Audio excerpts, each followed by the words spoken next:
Hey, it's your girl Shelly, the Financepreneur, and welcome to another episode of the Financepreneur podcast. And I'm so glad to be with you today. Today we are talking about busy work over business work. All right. So are you really busy or do you just look busy? Okay. So I'm gonna tell y'all a little bit about myself. All right. So I am a proud scatterbrain. Okay, it's just who I am. Been like that all my life. I have like 11 tabs open in my mind at all times. All right. So when you operate like that naturally, it's hard to stay on track with things because as soon as you have an idea, you're ready to run to the next item. All right. And so when I worked like on corporate America jobs, it was a lot easier to stay focused because you knew the task that you had at hand.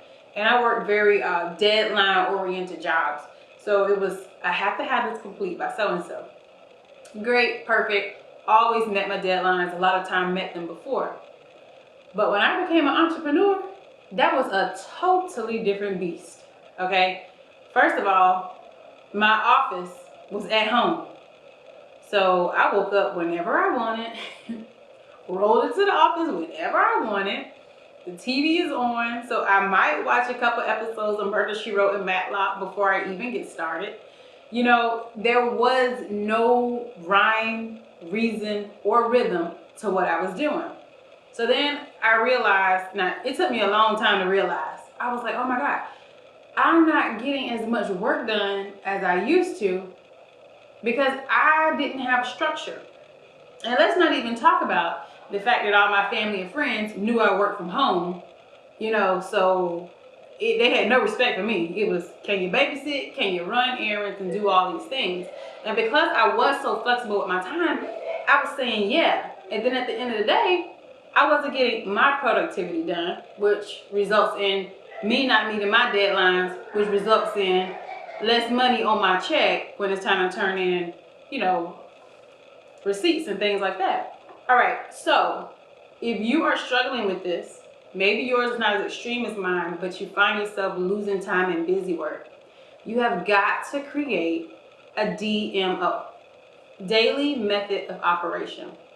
All right, so you might not necessarily be somebody who keeps a planner, who keeps a schedule, but you definitely need a DMO.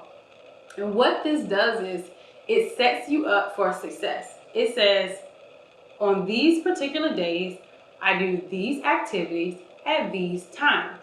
I know that was very vague and we're going to get into it. All right. So let's say Monday, I love alliteration. Okay. So for me, Monday is marketing. So let's say Monday is your marketing day. So that means on Monday, your sole focus during your peak hours are on marketing. All right. Then on Tuesday might be, I don't know, what do you do? Tuesday might be content creation day. So you might create all your content on Tuesdays. It doesn't really matter what you're doing. It just matters that you're doing your productivity work and not busy work. Because a lot of times we get caught up in the busy work and we say, oh my God, I've been working all day. But was it productive? So when you create your DMO, you have to know what are income producing activities. What are the activities that I have to do that actually generate money into my business or put me in front of my perfect customer? Okay. And so first you need to know what those things are. What are your income generating activities? Right? So maybe first thing in the morning, you might not need to check your email. Yeah, I just did like the boldest thing in my life and I deleted my email app off my phone because all day long I'm getting dings. And so it interrupts me when I'm in my production mode because I want to reply right away. And so now I just check it at certain times of the day. I'm not allowing somebody else to interrupt my time, right? Because people are so used to you answering on demand now that it's ridiculous. And we have to protect our space as entrepreneurs because we have to do like 10 jobs, right? So just think about if you ever worked in corporate America, how many people were in one department, all right? So think about that. And then think about how many departments there are. When you're a solopreneur, you are all those people in all those departments. And so you really have to protect your time. You have to really protect your energy, because remember, time is your energy, okay? That is how you are expending your energy. And so what I want you to do is write down what produces income in your business. Whatever that might be. Everybody's in different industries. I want you to write it down. Make a list. And then look at what time of day are you most productive? All right? Everybody's not a morning person. Now, I tell you, for me, I can tell you when it's 2 o'clock without looking at a clock. My body just shuts down. It's like my eyes get low and I need a cup of coffee, a cup of tea, some fresh air, something.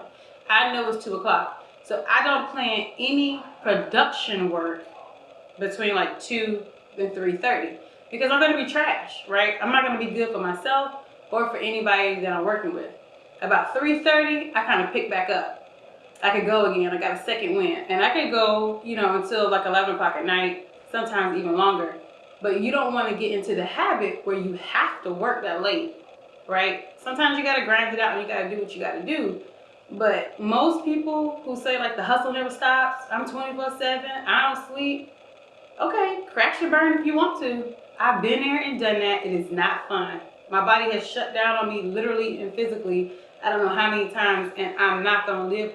That's how you shorten your lifespan, okay? There is something very, very special about resting, and entrepreneurs tend to lose that. And my belief is because they don't have a daily method of operation. And so you spend all day during your production time doing busy work or menial work, right? So you got to remember, the 80-20 rule, the Pareto principle, applies to almost everything in life. 20% of the work you do produces 80% of everything, right? So you got to identify that 20%. Remember, that 20% is production, income producing, not checking your emails, okay?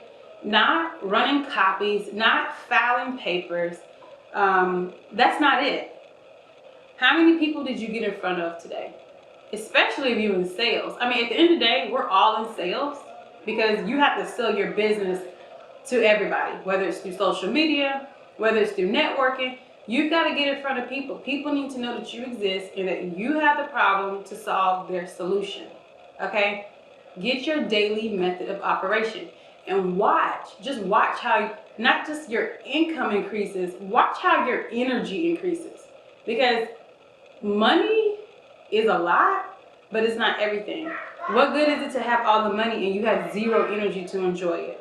Or you have zero energy to give your customers great customer service? Because remember, when you're out on your own, just starting off in entrepreneurship, you don't have a full staff. You are customer service. You are the tech department, okay? You are HR.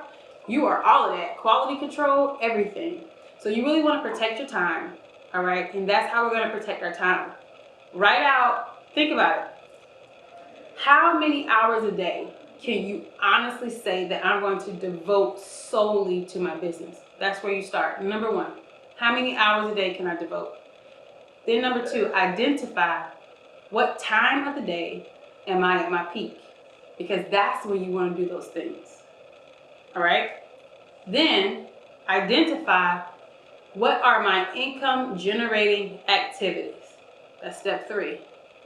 Step 4, y'all know my favorite word? Execution. Okay? It doesn't matter how beautifully you write this, how eloquent you write this. If you're not executing, it will not help you. You gotta execute. All right? So what I want you to do right now is execute. So this is my time. All right? Because we got big business to build. We're getting our finances together. We're getting our entrepreneur ground set. And we're going to get financially lit. So I want to see y'all next Monday, same place. Join me for the Financepreneur podcast. It's your girl, Shelly Pugh. Stay lit.